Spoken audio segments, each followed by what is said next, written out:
saya percaya orang akan pindah kalau semua sepakat bahwa politik tidak boleh lagi diuji berdasarkan tebalnya amplop, tapi tebalnya otak. Jadi saya mengerti itu, kita masuk di dalam era pragmatisme, bahkan udah masuk ke oportunisme. Itu nggak boleh kita lakukan. Jadi saya tetap percaya bahwa ada naluri kita untuk menghasilkan peradaban baru. Artinya, korporasi-korporasi besar sekarang menghitung suara oposisi, tapi bukan suara partai. Jadi sialnya begitu kita, ya bukan terjebak dalam demokrasi liberal. Kita kekurangan liberalisme justru. Demokrasi liberal kita demokrasi tanggung. Kalau demokrasi liberal betul-betul orang hanya diukur berdasarkan argumennya. Tuh nggak ada orang pasang-pasang baliho di dalam di sana udah putuskan bahwa nggak ada yang namanya otonomi kalian itu kita kendalikan. Dengan cara apa? Tunggu aja transferan.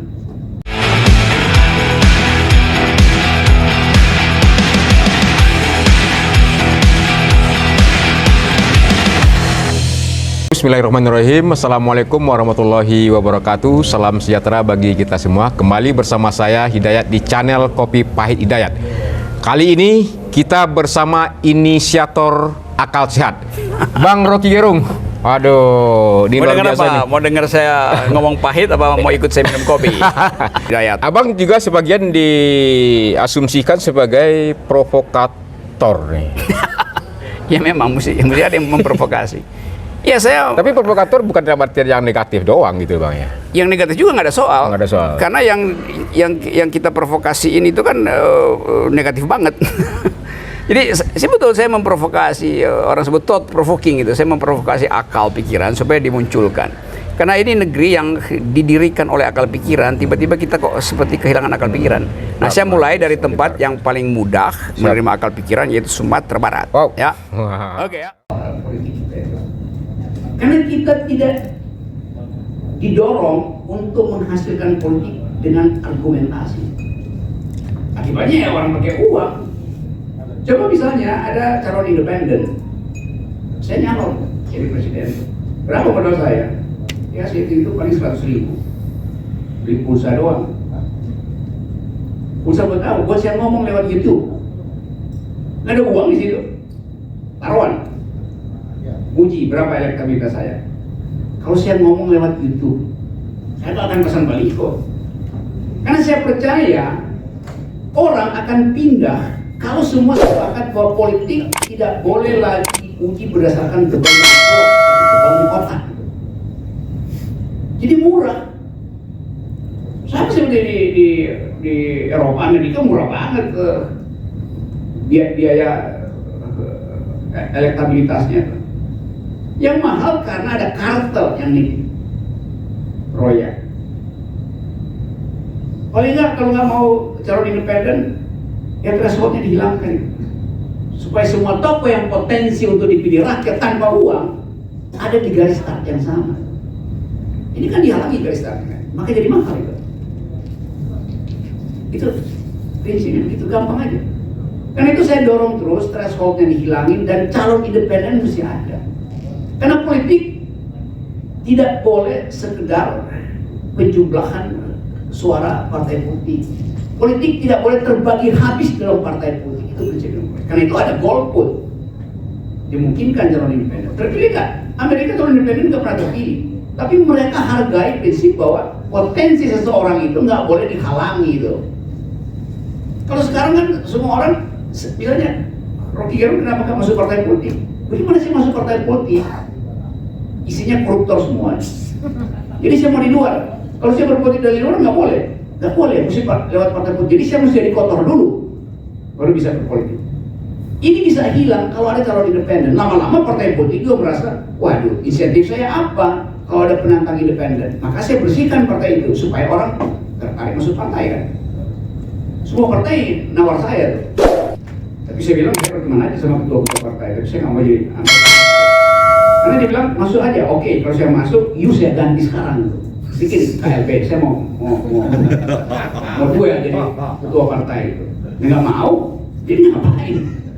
Kan itu yang namanya berpikir, bukan berpikir radikal, berpikir maksimal. Anak kata radikal sekarang berbahaya. Berpikir maksimal. Prakteknya radikal. Prakteknya. Jadi seolah-olah itu yang menjadi problem kita. Seolah kita takut bahwa ya nanti gimana kalau nggak lewat partai politik? Kenapa mesti lewat partai politik? Kalau saya terangkan tadi dari awal demokrasi itu diundi bukan dipilih. Karena tadi prinsip bahwa setiap orang matang secara etis dan setara di dalam argumentasi. Kalau sekarang enggak.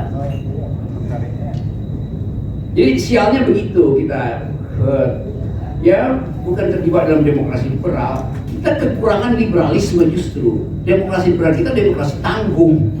Kalau demokrasi liberal betul-betul orang hanya diukur berdasarkan argumennya. Tuh nggak ada orang pasang-pasang baliho di dalam pemilihan presiden Inggris, bahkan dilarang pasang muka di TV aja nggak boleh tuh, apalagi pasang baliho. Karena dia paham bahwa kita menghendaki kesetaraan. Nah, saya terangkan dulu sedikit kata liberal itu. Liberal artinya kesetaraan di dalam menghasilkan argumen. Itu namanya liberal. Liberal artinya orang bebas. Tetapi kalau Anda ada di Amerika, Anda bilang I am liberal, saya seorang liberal, itu artinya politik saya kiri bukan kanan. Yang kanan itu bukan liberal, libertarian. Beda dengan liberal itu. Libertarian itu partai Republik itu libertarian yang menganggap bahwa perusahaan nggak boleh dipajaki. Kalau dipajaki itu kemampuan dia untuk inovasi hilang. Negara tuh majaki. Orang nggak boleh. Itu partai libertarian. Basis filosofinya datang dari yang disebut Chicago School, yang menganggap bahwa orang menentukan sendiri nasibnya. Dia mau pilih jadi miskin itu urusan dia tuh. Negara nggak boleh campur tangan. Sebaliknya, liberal itu adalah ideologi Partai Demokrat, Obama, Joe Biden sekarang itu liberal. Karena menganggap negara harus mengurus orang miskin, itu Partai Liberal. Jadi Partai Liberal itu negara harus mengurus orang miskin. Itu di Amerika begitu. Di Eropa sebaliknya, Partai Liberal itu partai kanan. Karena partai kirinya partai buruh. Alirannya sosialis, komunis. Jadi kadang-kadang kita ngaco, kalau saya seorang liberal, apa? Di mana? Di Amerika apa di Eropa? Kok beda? Memang beda. Cara lihatnya beda. Di Amerika nggak ada partai komunis, karena itu partai Demokrat dianggap kiri. Partai Republik dianggap kanan, karena pro pengusaha. Partai Demokrat tidak pro pengusaha. Obama nggak pro pengusaha, Obama pakai social safety net, Obama health. Obama care-nya itu jauh lebih bagus dari BPJS. Sebaliknya di Eropa masih ada partai kiri, ada partai komunis, ada partai sosialis.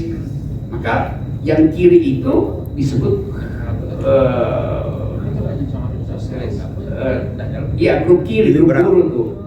Yang liberal itu adalah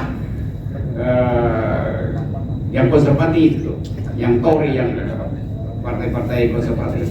Jadi begitu cara kita masuk di Indonesia, kata itu jadi hilang. Sama seperti kata pluralitas, pluralisme tuh, yang PKS selalu protes gitu kan. Pluralisme agama, nggak ada pluralisme agama, yang ada pluralitas, faktanya plural. Tapi iman itu nggak mungkin plural bagi PKS, yang iman itu ya tauhid. Selesai, nggak boleh ada tafsir lain tuh. Kan begitu cara melihatnya kan. Nah kenapa ini kacau? Karena pemerintah juga buta huruf terhadap peristilahan.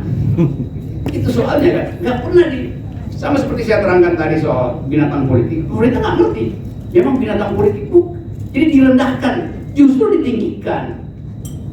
Manusia ada binatang politik, artinya manusia seperti binatang. Enggak, manusia binatang politik artinya manusia lebih tinggi dari binatang. Binatang yang berpolitik, itu terjemahannya. Kan yang beginian nggak bisa kita baca di baliho. Jadi sekali lagi, saya selalu ingin kasih poin bahwa kita mesti melihat problem bangsa ini di dalam upaya untuk memperbaiki ke depan. Nah itu pentingnya anggota DPR Sumatera Barat bicara dengan the new grammar of the millennials. Kalangan millennials ini nggak ngomongin tentang apa namanya batu bara segala macam itu, dia ngomong tentang lingkungan ke depan seperti apa. Mari saya terangkan bahwa Misalnya ada anak milenial di Inggris, dia nggak masuk mall untuk cari branded fashion.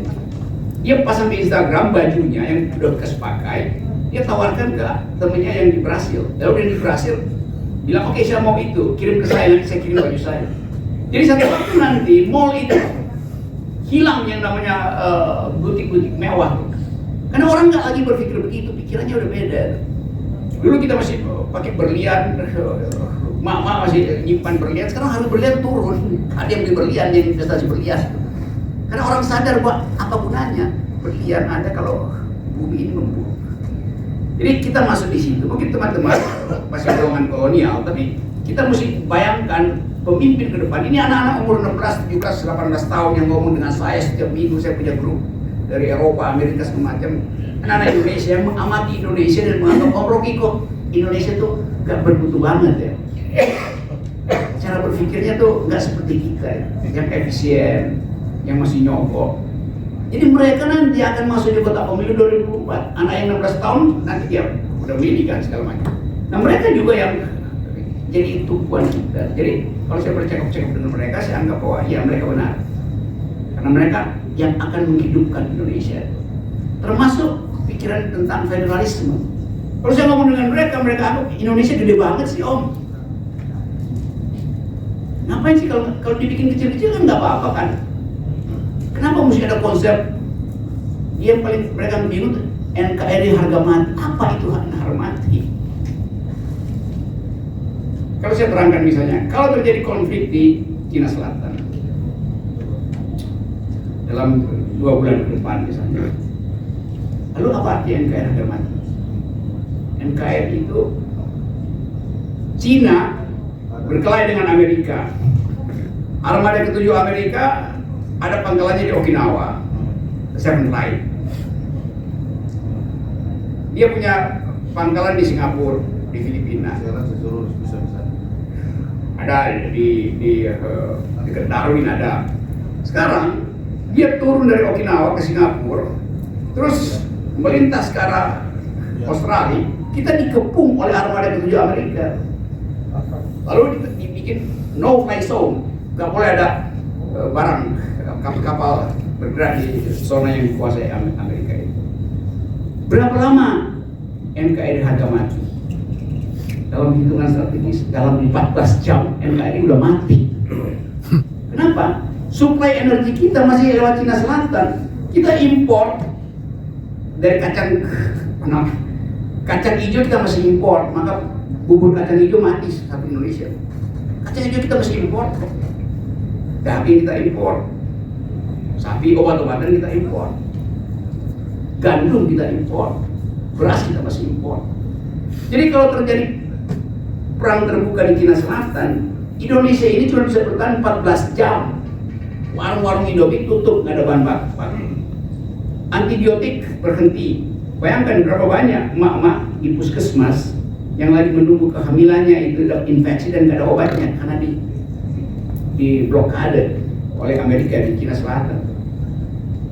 Kesakitan. Jadi NKRI harga mati itu omong yang kosongnya gede banget. Karena itu cuma slogan. Kita nggak mampu jika teknologi asing militer masuk. Jadi sekali lagi, saya ucapkan negara federal sebagai konsekuensi dari tuntutan teman-teman di daerah. Kan teman-teman di daerah minta otonomi lebih besar, kita agar supaya, dan saya mengerti itu, anggaran DPRD harus lebih besar dari anggaran pusat. Karena anggaran pusat itu cuma kongko-kongko di kafe, anggaran DPRD justru yang kerja untuk menaikkan elektabilitas calon dari pusat sekaligus mengurus konstituen partai. Jadi mestinya anggaran itu masuk ke daerah. Nah kalau mau lebih jauh lagi, ya bikin aja resmi bahwa kita menganut bikameral murni.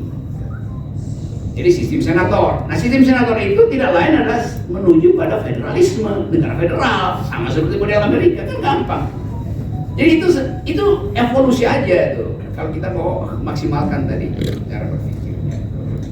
Jadi sekali lagi, tetap saya akan usulkan itu di dalam pembicaraan di Jakarta. Saya ngomong soal itu, soal potensi bikameralisme, perkuat DPD, jadikan anggota DPD itu sebagai senator yang mampu menulis sendiri rancangan undang-undangannya dan diucapkan atas nama dia. Ini undang-undang yang dibuat oleh Hidayat, namanya Undang-Undang Hidayat. Jadi tentang apa? Kasih nama Undang-Undang Hidayat, tentang kan biasa begitu penghargaan kita pada seseorang yang membuat rancangan undang-undang diberi nama dia. Sama orang Amerika begitu, undang-undang yang disusun senator pakai nama dia. Dengan cara itu dia bertanggung jawab atas undang-undang itu. Bukan dia bilang, dia kan kita bikin sama-sama. Jadi kalau rusak sama-sama nggak bisa. Itu pertanggungjawaban individu itu penting sekali dalam demokrasi supaya nggak saling nyari kambing hitam. Sudah ada perda. Itu kira-kira. Ada yang lain? Terima kasih ya PKS. Saya jawaban etisnya itu seolah-olah karena insentif moneternya masih kuat maka orang masih bertahan.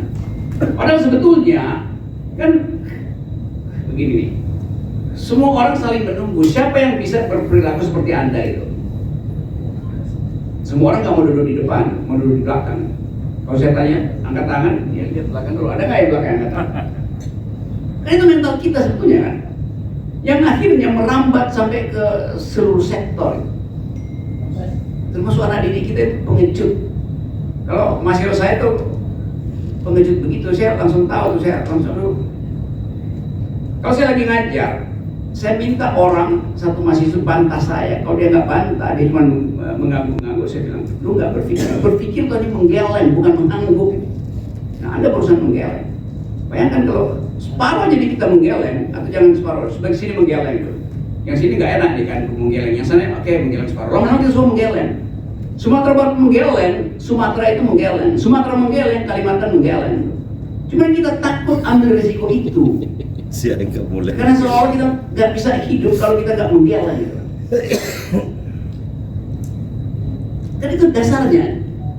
Jadi saya tahu soal ini dari saya udah ketemu dari ujung Papua sampai Sumatera itu saya tahu problemnya sama. Tetapi pemerintah juga tahu mental daerah segini-gini aja, nggak mau berkelahi itu kan. Selama insentif ekonominya tinggi itu kritik saya juga pada teman-teman. Tapi kritik karena saya ingin bersahabat dalam pikiran. Jadi sekali lagi kita ingin ini kumpulan keinginan sebetulnya plus kumpulan keresahan. Keresahan saudara sama aja dengan keresahan saya begitu, sama aja. Cuman yang saya terangkan tadi, saya bisa ucapkan itu pada nanti saya ketemu Bang Jul, ketua Bapak segala macam, saya mulai kritik dia tuh. Ketua MPR juga mungkin saya kasih kritik, tapi dia juga akan bilang ya udahlah kita bersabarlah.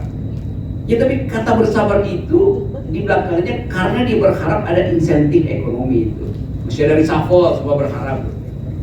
Coba PAN misalnya bilang kami tidak peduli reshuffle, takut. PDIP mungkin lebih berani untuk mengatakan kami nggak mau masuk kabinet lagi tuh. Jadi semua kalkulasi itu memperlihatkan bahwa sistem politik kita memang dihuni oleh kepengejutan. Ini intinya begitu. Bayangkan misalnya, saya bayangkan Anda tertekan secara psikologis kan, karena mesti membayangkan penderitaan rakyat sambil berharap bahwa pemerintah sana berubah. Padahal pemerintah sana sudah putuskan bahwa nggak ada yang namanya otonomi kalian itu kita kendalikan. Dengan cara apa? Tunggu aja transferan. Karena udah ada limitnya tuh. Bahkan limitnya dilampaui dikit ya berteriaknya kecil tuh. Kan diturunin lagi limitnya kan. Ini cuma soal teriakan daerah aja. Yang sama seperti yang dilakukan oleh PRRI Permesta di Sumatera Barat supaya didengar oleh pusat itu, ya bikin aja pasukan sendiri di sini. Saya nggak ajuin pasukan sendiri. Tapi saya mau terangkan bahwa duel kekuasaan itu dibutuhkan dengan frontalisasi. Saya tetap bohong, saya ajukan terus pikiran teman-teman di DPR pusat dan di beberapa. Tapi kabinetnya kan udah nggak ada. Kan kabinet sekarang kan udah nggak peduli kan mau jadi apa Indonesia kan, karena masing-masing kan mau jadi capres aja kan. Pak Erlangga, Golkar udah siap-siap walaupun elektabilitasnya rendah terus-menerus berupaya buat jadi capres itu. Bikin juga PKB itu paling nggak jadi wapres, PAN juga berpikir begitu, ya udahlah minimal jadi wapres itu. Wapresnya Anies Baswedan mungkin. Jadi saya mengerti itu kita masuk di dalam era pragmatisme, bahkan udah masuk ke oportunisme. Itu nggak boleh kita lakukan. Jadi saya tetap percaya bahwa ada naluri kita untuk menghasilkan peradaban baru, tetapi di atas kita dikuasai oleh regulasi-regulasi, kita akhirnya frustrasi. Dan dalam frustrasi itu outletnya kemana? Cuma dua, berdoa atau revolusi. Tinggal pilih aja. Tapi kata revolusi seolah-olah berbahaya, enggak. Revolusi itu memang kita mau bongkar seluruh akar persoalan kok, termasuk ke otonomi yang enggak jelas itu. Kan sebetulnya kalau kita rumuskan, semua daerah itu menyumbang agar supaya denyut jantung Jawa itu masih hidup. Semua kita nyumbang ke situ, menghidupkan jantung tua dari Pulau Jawa yang disuplai darah segarnya dari Sumatera, Kalimantan. Jawa kan nggak ada apa-apanya sih, Pak. Industrinya semua deindustrialisasi. Nah, itu disuplai melalui komponen-komponen komoditas dari luar daerah yang balikannya nggak cukup ke daerah itu. Jadi kita lihat ketidakadilan, tapi kita tahu di mana awal dari ketidakadilan itu. Oke, saya mengerti ini baru tahap curhat. Nanti ada tahap berikut yaitu action. Nah itu saya komponen aja. Ini kompor akademis. Oke, teman Dilaga. Oke, terima kasih Bung Rocky. Karena ya kan kemarin saya disentuh menang kan, nggak kalah. Sentuh tarik somasinya tuh. Hanya karena opini, hanya karena argumentasi. Saya nggak masuk ke pengadilan. Artinya korporasi-korporasi besar sekarang menghitung suara oposisi, tapi bukan suara partai. Saya nggak punya partai, tapi saya bilang saya oposisi. Dalam seperti Anda tanyakan berapa tahun lagi, enggak, berapa bulan lagi atau berapa minggu lagi soal itu berlangsung. Saya bikin kalkulasi. Belum pernah selama ini ada kekacauan di dalam koordinasi kebijakan pemerintah. PCR dalam 24 jam diganti itu. Aturan 250 km dalam 12 jam udah diganti lagi sama pemerintah. Jadi pemerintah ngapain? Artinya nggak ada kajian kan? Kebijakan strategis berubah dalam 10 jam. Ada baca koran hari ini, pemerintah batalkan lagi kewajiban bahwa setiap 200 km, 250 km orang mesti PCR. Batal. Apakah itu tuntutan dari partai oposisi? Loh, partai oposisinya nggak ada. Itu tuntutan dari publik yang akhirnya tahu bahwa pemerintah berbohong. Pemerintah sekarang ketakutan. Orang yang ketakutan dia akan berubah-ubah polisinya. Jadi saya simpulkan bahwa di dalam kabinet terjadi saling amputasi. Nggak ada lagi koordinasi di sini. Kan mestinya mereka kompak, kita pertahankan. Enggak tuh. Jadi udah lemah sebetulnya. Kabinetnya udah lemah. Itu kabinetnya. Oligarkinya sekarang. Oligarkinya juga sama, saling tuduh sekarang tuh. Gara-gara Anda sih sekarang terbongkar kita semua. Oligarki properti juga begitu. Soal Sentul City. Gara-gara Sentul City sekarang semua pengembang itu diincar HGU-nya. Mau dipersoalkan. Maka mereka saling menyalahkan. Lu sih yang mulai, kamu sih yang mulai. Jadi itu momentum di dalam sejarah ketika seluruh konsep itu berantakan karena tidak diatur secara sempurna konsep itu. Dengan kabinet sekarang itu kayak baju dijahit tapi gak diobras, keleleran semua lama-lama. Jadi manfaatkanlah, kalau Anda nggak mau, saya manfaatkan sendiri dengan masyarakat sipil situasi kerapuhan kabinet hari ini. Rapuh sekali. Apalagi kita mau tunggu apa Presiden Jokowi pulang dari G20, pulang dari COP27 di Glasgow itu, apa yang mau ditawarkan? Sementara di depan mata itu akumulasi perang di Cina Selatan berlanjut terus. Dan di Indonesia harap-harap cemas karena nggak bisa putuskan kemana bebas aktif itu, bebas untuk aktif kemana itu, bukan diem-diem. Jadi balik pada soal tadi, waktunya habis. Saya anggap bahwa ini adalah pemanasan. Kita akan lihat nanti, saya taruhan 4 minggu lagi, berarti kira-kira 4 kali 7 hari, 28 hari ada sesuatu yang akan menggemparkan Republik. Semoga itu terjadi. Terima kasih.